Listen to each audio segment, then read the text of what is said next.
Dead Rising is a zombie action game that released all the way back in 2006. It was a game that captured that fun, campy feeling that most zombie movies released around that time had. It had a super silly, over-the-top, and surprisingly dramatic at times plot that is just so much stupid fun. Now, I captured all the footage for this video from the newly released Deluxe Remaster, but it shares the exact same plot as the original game. So sit back and relax as I explain the wonderful and silly story of Dead Rising. Our story begins as the photojournalist Frank West flies into the small town of Willamette, Colorado. The government has quarantined the town for undisclosed reasons, and Frank wants the scoop. As he flies over the town, Frank captures images of death and destruction in the streets below. Frank assumes it might be some kind of riot, but wants to take a closer look, so he instructs his pilot to land on the roof of a nearby mall. He tells the pilot to leave and come back and pick him up in exactly 3 days from now, so he can gather the evidence that he needs to see what's going on in the town. After making it onto the roof, Frank is greeted by a mysterious man. Frank asks him what's going on in town, but the mystery man dodges the question and simply tells Frank that this is hell, and he should go see it for himself. Frank enters the mall and makes it to what looks like an entrance plaza area. He sees a beautiful woman standing alone, but before he can go over and introduce himself, a man starts yelling at Frank to help them barricade the door from the zombies. Frank is taken aback by the word, but after having a look at the creatures trying to break their way inside, he finds the term is actually very accurate. As Frank searches for something to help with the barricade, he sees an old man wandering the mall behind some shutters and snaps a few pictures of him. When the man notices Frank, he charges at him and screams about why he was summoned here. Frank is confused about what the man is talking about. Back over at the barricade, a lady sees her dog outside the doors amongst all the zombies. She scrambles to save her pooch and manages to charge through men double her size somehow to open the doors. Unfortunately, the zombies are now able to get inside and all hell breaks loose. A man on the second floor sees what's happening and yells for everyone to get upstairs. Frank battles his way through the horde of zombies to get upstairs and goes with the man to a security room. Realizing that no one else is coming, the man instructs a janitor named Otis to weld the doors shut. Before Frank can question him, the man who was giving orders exclaims that they should be safe in here and that he's going to use the air ducts to get back into the mall and then promptly leaves. Frank turns his attention to a well-dressed girl in the room. She sees his camera and asks to see some pictures. She gets a curious look on her face when she sees the one of the old man back at the entrance square. Frank tells her where he took the picture, but he wants to know who they are. She tells him that her name is Jessie and the other man that had just left is named Brad, but that's all she's authorized to tell him. A frustrated Frank uses the ducts to get back into the mall himself. He makes his way through a warehouse area when he thinks he hears a zombie approaching from behind. He grabs a fire extinguisher and prepares to attack, but stops himself when he realizes that it's Jessie. She tells Frank that she saw Brad on the monitors being attacked by someone at the food court. She was trying to go help him. Frank notices that Jessie is limping and tells her to go back to the security room and he will go help Brad for her. She's unsure, but Frank tells her, he's covered wars, you know? She reluctantly gives him her pistol before retreating back to the security room. Frank makes it to the food court, where he sees the mysterious man from the roof is shooting at Brad. The two devise a plan to take him out. Knowing he is outgunned, the mysterious man escapes to, somewhere. Frank demands answers, but Brad brushes him off. Frank then dangles the picture of the old man in front of his face, causing Brad to agree to cooperate with him. Brad explains that him and Jessie are both from Homeland Security. The man in the photo is named Dr. Barnaby, and their mission here at the mall was finding him. The two of them head for the entrance plaza and find that the old man has locked himself inside of a bookstore and refuses to leave until they can guarantee him a safe exit from the mall. The two of them head back to the security room, so Brad and Jessie can try and contact Homeland Security and get a ride out of the mall. Their efforts are fruitless, however, due to something jamming all the signals out of the mall. As Brad and Jessie start to form a plan, Frank smugly tells them that he actually has a ride coming in 3 days. He tells them that he will be willing to give both of them plus Dr. Barnaby a ride out of here as long as they cooperate and explain everything that's going on. They happily agree, but Brad tells Frank that first they need to go get some supplies so they can safely wait out the 3 days inside of the security room while they wait for Frank's helicopter to arrive. A few hours go by, and Brad arrives back at the security room with a box full of supplies. He takes Frank aside and explains that even though they are working together, there are just some things they won't be able to tell him. Furthermore, some of what they do tell him, he won't be able to go public with. Frank just shrugs while opening a soda from the box. Jesse notices something on the security cameras. The mystery man that had attacked Brad and Frank earlier has now taken Dr. Barnaby hostage at the entrance plaza. Brad rushes there to save him, with Frank following closely behind. Once they arrive, the mystery man starts using a sniper rifle to pin them down. Frank and Brad have numbers though, and manage to take the upper hand. Brad lands a bullet in the mystery man, but takes a shot in the leg in the process. Frank fires some more shots at him, but the mystery man manages to escape again. The two of them take Dr. Barnaby back to the security room. Jesse gives Dr. Barnaby a sedative and locks him in a room as Brad passes out in the corner. Jesse explains that Brad is going to need some medicine if he is to recover. Frank thinks for a moment, but remembers that there is a pharmacy in the grocery store over at the North Plaza of the mall, and heads there right away. As Frank arrives at the grocery store, he gets attacked by a psychopath screaming about vandals in his store. He gestures at a girl that is inside of his murder cart. He tells Frank that he caught the girl trying to steal medicine and he will not allow vandals in his store before launching an attack.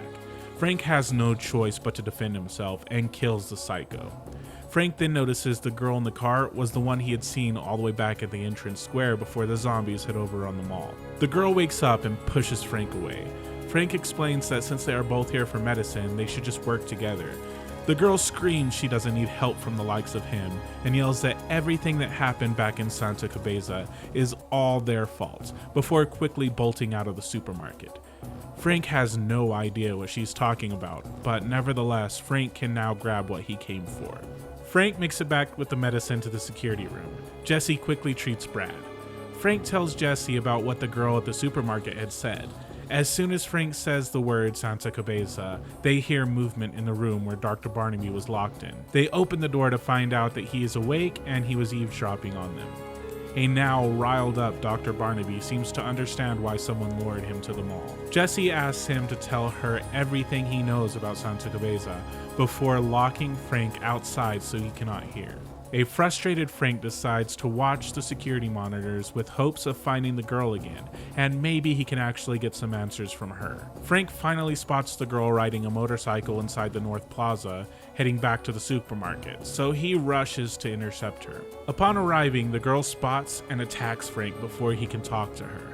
Frank manages to subdue her and explains that he's just a reporter and all he wants to do is talk. The girl complies and explains to him that the outbreak in Willamette is a desperate shot to expose the truth, that the zombie virus was the fault of Americans and not some terrorist group. She tells Frank her name is Isabella and that she will set up an interview with her brother, Carlito, who is our mystery man. Frank is unsure about trusting her, but agrees. She tells Frank to meet her at a shop inside of the North Plaza at midnight. In the meantime, Frank heads back to the security room to see what Dr. Barnaby had said. He explains that Santa Cabeza is a stronghold of the Central American drug trade, and that the zombies were a byproduct of drugs. Frank is skeptical, but Dr. Barnaby insists that he had analyzed the drugs himself and reported his findings to the American government, and that the outbreak in Willamette is a bid by terrorists to stop the drug trade from getting exposed. Dr. Barnaby exclaims that he told them everything he knows and to hurry and get him out of here. Midnight arrives, and Frank waits at the store Isabella had told him about, when suddenly she comes barging in with a zombie in tow. After saving her, Frank notices she's injured and asks if she was bit. Isabella says no, and that she tried to convince her brother Carlito to come, but he doesn't trust anyone. He got mad and accidentally shot her. She mentions that she is afraid of what he will do next before passing out in Frank's arms. Frank manages to carry Isabella all the way back to the security room and explains who she is to Brad and Jesse. After she wakes up, Brad begins his interrogation. She's adamant that there was no drug trade in Santa Cabeza, just an American research facility. Apparently, they were doing an experiment involving a parasitic wasp that turns people into zombies, and that the man in charge of that facility was none other than Dr. Barnaby. At that moment, Jesse barges through a door being attacked by Dr. Barnaby. Frank stops him before he starts convulsing on the floor.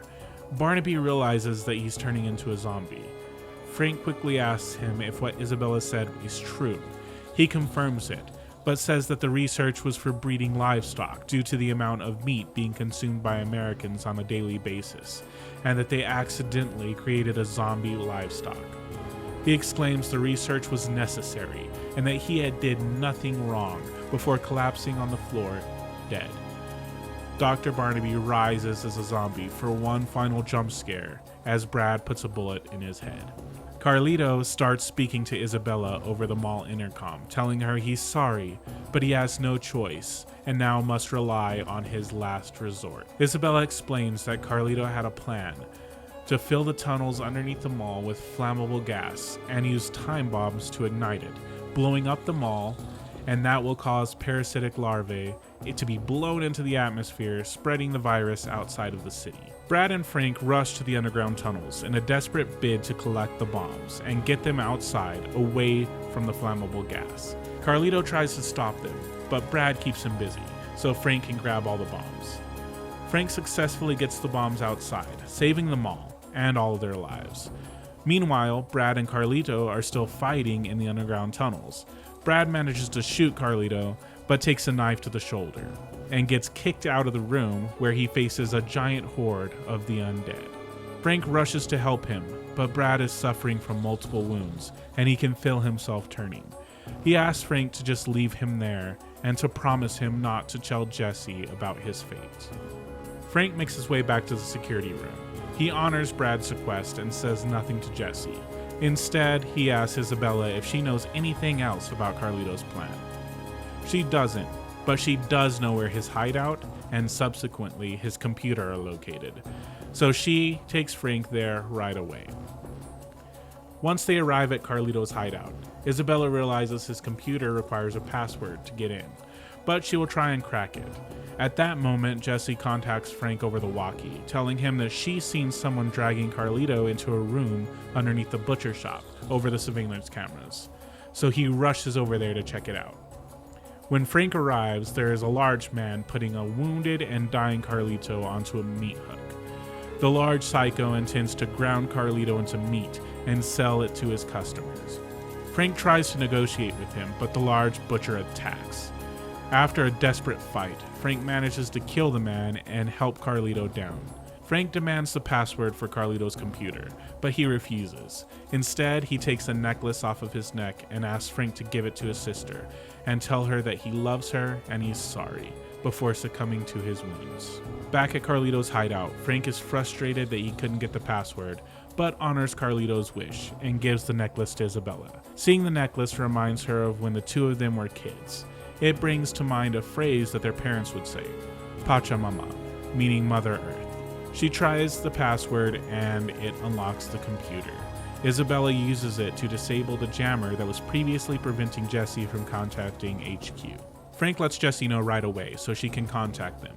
She explains the situation and requests evac ASAP.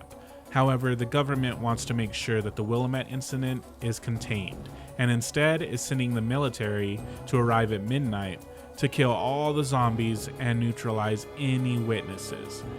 Jesse lets Frank know before curling up in a corner, defeated.